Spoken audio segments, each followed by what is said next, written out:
Sanibona bafethu uvana lo yazi ngihleli ngihleli ngiyacabanga la regarding lenkinga lesibhekene nayo esibafana bafana. Iqiniso lilihle bafethu, inkinga esibhekene nayo esibafana bafana sibhekene nenkinga elapha esiswini. Yebo, lapha kwisisu sebafana bafana currently kule tournament esiyidlalayo. Kule tournament esiyidlalayo kulama games amabili esiwadlalile asikho sihle isisu sethu. Yebo, abantu abaningi bangagxeka ama-forwards ethu, bangagxeka uFoster kakhulu, kodwa ke inkinga ila ama-midfielders esinawo awa-generate enough creativity ukuthi anganikeza ama-forwards ethu ama-forward passes amahle, ascore ama-goals amahle. Yebo, angikwazi bafethu ukuyiyeka le ndaba ivele idlule nje. Remember, we are going to play against a Zimbabwean team. Remember, this Zimbabwean team gave us very hard time sidlala le Mozambique. Remember why they gave us hard time when we were playing against a Zimbabwe. I remember that game very well. I was there. I was watching that game live. Yabo, I saw the lineup that Hugo Bros chose to play against a Zimbabwean side. A Zimbabwean side that had nothing to lose because they were already knocked out of the qualifications of the World Cup. They just played to give South Africa a hard time, to give Bafana Bafana a hard time. So today, not today actually, on Monday, they are going to play against Bafana Bafana with a chance to qualify to the next round of the AFCON. So right now, they have a point to play for. They have something to play for against the Bafana Bafana. The last time we played, we draw. Neither team scored in that game. That game ended in 0-0. So I'm going to try to analyze the midfield of Bafana Bafana the last time we played against Zimbabwe to see what was the problem and what is the problem we are currently facing with this midfield this tournament so far. We've played only 2 games. We played against the Angolan side. We won that game against Angola. And we played yesterday against the Egyptian side.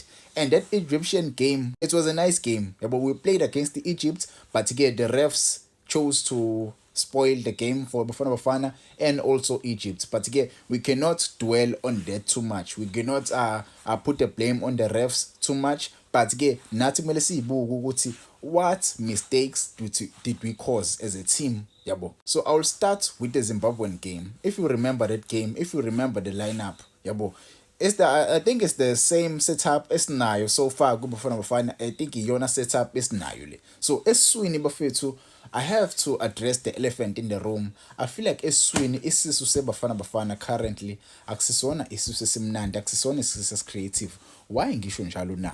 Even the last tournament, I spoke about a player called Usithole. Usithole is a good player. Usithole is a good player, but for me, Usithole, he comes as a number 6. Yabo, he comes as a number 6. He's not that box-to-box player like uTalente Mbata. Yabo, if you can compare Usithole with uTalente Mbata, you get 2 different types of players. Yabo. So in this game, Usithole was very off. Yabo, he was defensive, same as uTebogo Mokoena. They were playing bobo 2 eswini. Yabo, were defensive kakhulu umjida. So uHugo Bros wenzani na? Second half wamkhipha wafaka ba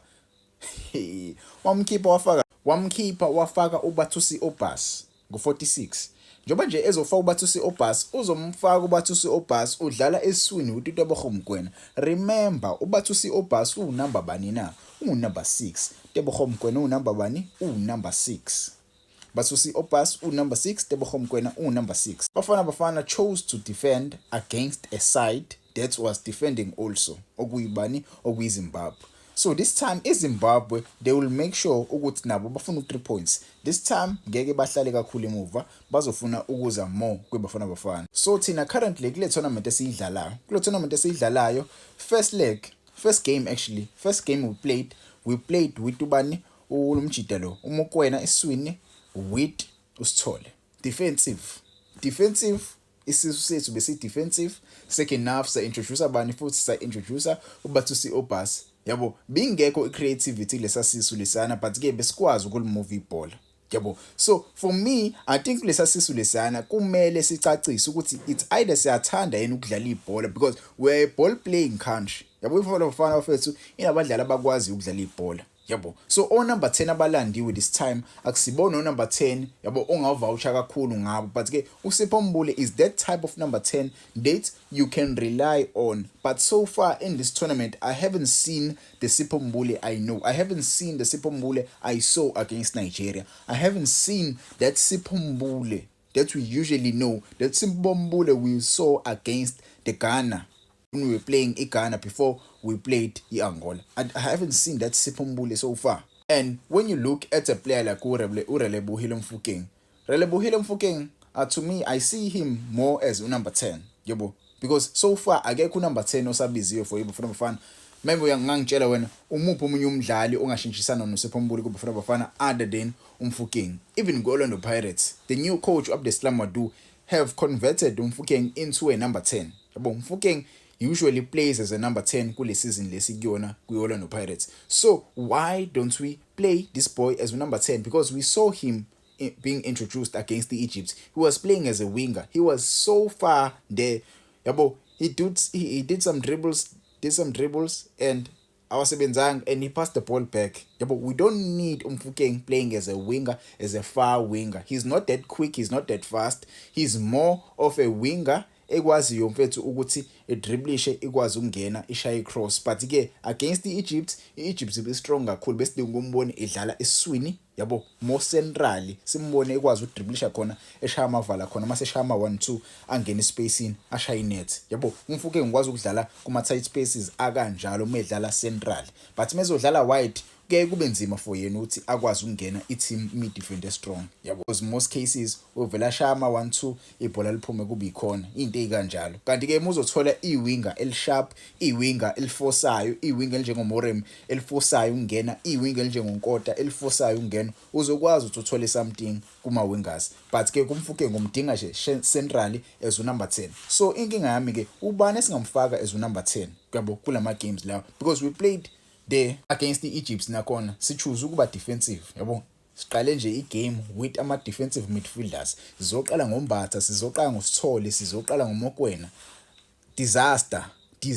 We need creativity kwisisu seBafana Bafana in order ama forwards ethu ukuthi akwazi ukudlala kahle. For me kusasa indlela esingaline up ngayo for iBafana Bafana, I think ku important for us ukuthi si start bani uMbatha as number 8, because uMbatha is a box to box. You cannot start tomorrow futhi start uSithole lo o defensive.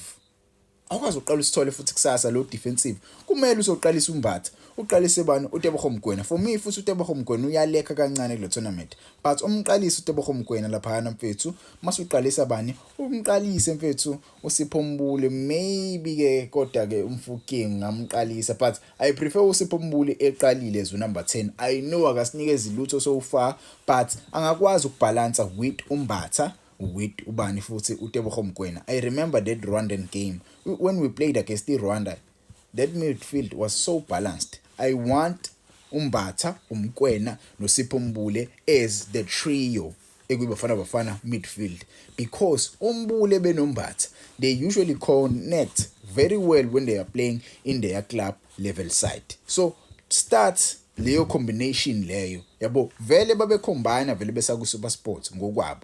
Masuya kuma wingers already usuyazi uzokhetha ba kuma wingers. So uma une trio ecombinayo uzokwazi ukuya phambili, kodwa uma une trio engacombine ekhaya, because this player uSithole uyena uyaye alekhe kakhulu lapha eswini lapho, nosiyaleka phese uyakwazi ukudlala. For me I think ngangcono ukuthi mhlawumbe uSithole ahlale ebenchini uma eseleka lo mjida lo ubani okuMokoena ku-introduce yena uSithole adlale as number 6, yabo. Mhlambe ke ngabe ngiyona lapho, ngingazi, but ke wena ungangitshela ngokwakho, do you think it's time we take Mofokeng and be the main number 10 for iBafana Bafana, or kumele siqhubeke with uSipho Mbule? But ke mesiqhubeka ngokuthi uSipho Mbule kumele kube khona umuntu ozokwazi ukuthi adlalisane naye lapha eswini okuTalent Mbatha, because each and every time we introduce uTalent Mbatha uMbule usuke engekho. Sim-introduceile ucoach futhi wenza into eyisimanga against Egypt, wakhipha uMbatha wafaka uMbule.